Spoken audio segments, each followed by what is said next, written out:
नमस्ते एभ्रिवान। आज हामी कुरा गरौँ CSS मा कसरी बक्स मोडलहरू बनाइन्छ र बक्स मोडल्सहरू युज गरेर नै पछि हामी विभिन्न किसिमको लेआउटहरू बनाउने हो। त्यसैले गर्दाखेरि हामी चाहिँ सबैभन्दा फर्स्टमा यसमा कसरी wide height margin padding use गरेर कसरी हामी कुनै पनि डिभिजनलाई कन्ट्रोल गर्छौँ र बक्स मोडल कसरी तयार गर्छौँ भन्ने कुरा सिक्छौँ। र मसँग अहिले प्रिभियस लेसनको अलिकति यो थियो छैन भने यसलाई पज गरेर यो सबै टाइप गर्नु होला यति।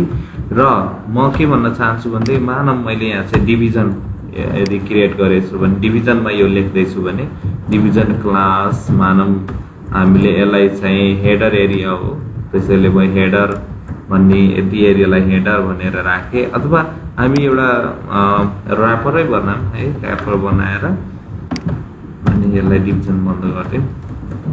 सो हामीसँग अब क्लास हुने बित्तिकै हाम्रो डट हुने भयो यहाँ। सो यसमा कुनै पनि डिफरेन्सेसहरू आएको हुँदैन नर्मली। र म तपाईँलाई देखाउन चाहन्छु कि हामी गर्न खोजेको कुरा के हो। जस्तै तपाईँले डट ऱ्यापर भित्र केही कुराहरू लेख्नु भएको छ, त्यसलाई अब वाइड कन्ट्रोल गर्नु छ भने वाइड हाम्रो पर्सेन्टेजमा हुन्छ पिक्सलमा हुन्छ। जस्तै मैले यसमा 400 px मात्रै दिन्छु यसको वाइड भन्ने गरे भने यो वाइड 400 नै यसरी लाग्छ। सो यो अलिकति देखिरहेन किनकि लेफ्टमै छ हाम्रो यो बडी ब्याकग्राउन्ड कलर हालेपछि बल्ल देखिन्छ। ब्याकग्राउन्ड माइनस कलर बडीमा ब्याकग्राउन्ड कलर दिउँ रेड हालिदिउँ। यसरी ब्याकग्राउन्ड कलर चाहिँ रेड छ। हामी चाहिँ बडीमा काम गर्छौँ, ऱ्यापरमा काम गर्दैछौँ, त्यसैले गर्दाखेरि हामी चाहिँ अब ब्याकग्राउन्ड कलर नै हालौँ एकपल्ट। ब्याकग्राउन्ड माइनस कलर चाहिँ वाइट राखौँ। वाइट राख्यो भने अनि रेडमा वाइट एरिया देखिन्छ, यसरी देखिन्छ, देख्नुभयो। अब तपाईँलाई म के यहाँ देखाउन चाहन्छु भने वाइड त 400 भयो, हाइट कति राख्ने भन्दाखेरि अब 300 राख्ने भनेर भन्नुभयो भने यो चाहिँ 300 पिक्सलको हाइट भन्छ। यसरी बढ्छ, रिफ्रेस गरेर हेर्नु। र यसरी बक्सहरू बनाइन्छ हाइट र वाइट। यदि अनि म्याक्स वाइड राख्नुभयो भने यसलाई हामी यदि सानो बनाइरहेछ भने ब्राउजरलाई यसरी कुनै बेला हेर्दा सानो बनाइरहेको भने त्यसले के गर्छ भनेदेखि मोबाइल रेस्पोन्सिभ बनाउनमा हेल्प गर्छ म्याक्स वाइड चाहिँ। सो म्याक्स वाइड युज गर्दैन राम्रो वाइडको ठाउँमा, अनि म्याक्स हाइट युज गर्न राम्रो वाइड एन्ड हाइट हामी युज गर्दैछौँ।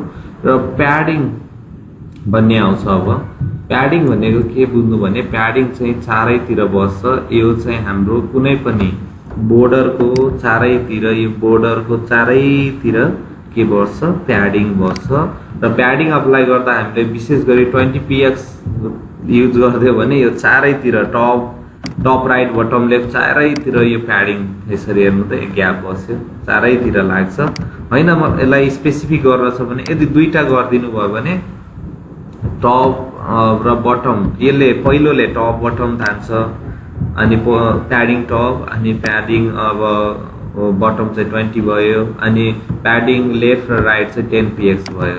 त्यसरी भइसकेपछि यसले के गर्छ भने अब हाम्रो लेफ्ट राइट र टप बटमको फरक प्याडिङ भयो, यता कम भयो, माथि तल चाहिँ धेरै भयो। यसरी हामीले कुनै पनि प्याडिङहरू हाल्न सक्छौँ। यदि चारतिरै राख्न छ भने चारतिरै, एकातिर अर्कोतिर होइन, टप राइट बटम लेफ्ट हुन्छ कि चारतिर। सो यसमा चाहिँ 30 px चारैतिर यसरी फरक राख्न छ भने हामी यसरी पनि राख्न सक्छौँ। सो एकैचोटि खास त हामीले अब राख्ने तरिकाहरू चाहिँ जस्तै प्याडिङ अनि minus left, padding minus right, एउटालाई मात्रै हाल्ने भयो प्याडिङ माइनस लेफ्ट गरे सबै मेट्दियो भने लेफ्टलाई मात्रै लाग्छ। यो छेउछाउको सबै यो तीनटा भ्यालुहरू सबै मेट्दियो भने अनि एउटालाई मात्रै लाग्छ प्याडिङ। हेर्नु है त, लेफ्ट राइट टप बटम चारैतिर हुन्छ है प्याडिङ। तर हामीलाई चारैतिर लगाउन छ भने हामी प्याडिङ मात्रै लेख्छौँ। र लेफ्ट राइट टप बटम हामीले यो सर्ट ह्यान्ड प्रोपर्टिज भएर आफैले बुझ्नुपर्छ, यो एकदमै सर्ट हो, यसरी हामीले लगाउन सक्छौँ। अर्को हुन्छ मार्जिन भन्ने।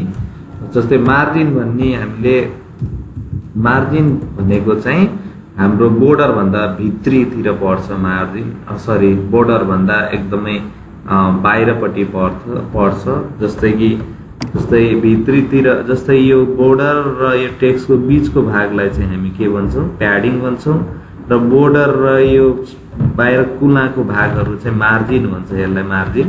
यदि तपाईले मार्जिन 0 px राख्दिनु यो पनि चारैतिर हुन्छ टप राइट बटम लेफ्ट चारैतिर हुन्छ र यसरी हामीले यसरी रिफ्रेश गर्यो भने अब हेर्नु त यो छेउ कुनामा 0 मार्जिन युज गर्छ यसले चारैतिर र हामीले र्यापरमा पनि मार्जिन र प्याडिङ युज गर्यो भने मार्जिन यसरी मार्जिन 0 px भनेर भन्थ्यो भने यसले कुनामा माथि नै ढ्यापिसक्यो हुन्छ यसरी ढ्याप्छ हेर्नु त सँगै टाँसियो। सो यसको जुन छ मार्जिन राख्ने तरिका जस्तै 0 px भयो टप राइट बटम लेफ्ट चारैतिर भयो हैन तपाईले के गर्नुभयो भने हैन लेफ्ट राइट अटो राखिदिनु भयो भने यो बीचमा आएर जोड्निन्छ। त्यही भएर त हाम्रो वेबसाइट जति पनि हुन्छ त्यो बीचमा आएर सरर खोलिरा हुन्छ। सो 0 px र अटो टप र बटम चाहिँ 0 px अनि लेफ्ट र राइट अटो भयो भने चाहिँ बीचमा जोडिन्छ। तर हाम्रो साइजेस चाहिँ फरक हुन्छ यो चाहिँ 1000 को हुन्छ 1200 को हुन्छ फरक हुन्छ। तर बक्स मोडल हामी गराउँदा पहिला सुरु लेआउट गराउँदा खेरि चाहिँ हरेकको जुन छ डिभिजनहरूलाई कन्ट्रोल गर्ने वाइड हाइट र मार्जिन र प्याडिङ र मार्जिनको अप्लाई गर्दाखेरि हामीले चाहिँ पिक्सेल्सहरू राख्दाखेरि जुन हामीले भ्यालु राख्छौं त्यो टप राइट बटम लेफ्ट यसरी र्यान्डमली हुन्छ र यसरी हामीले सर्ट ह्यान्ड प्रोपर्टी पनि युज गर्छौं। Okay thank you very much for watching this video. अब हामी चाहिँ नेक्स्ट भिडियोमा लेआउटहरू बनाउन सिकाइहाल्छु म। अब अलिअलि यो जान्नु भएको छ भने यो राम्ररी प्र्याक्टिस गर्नु। Thank you very much.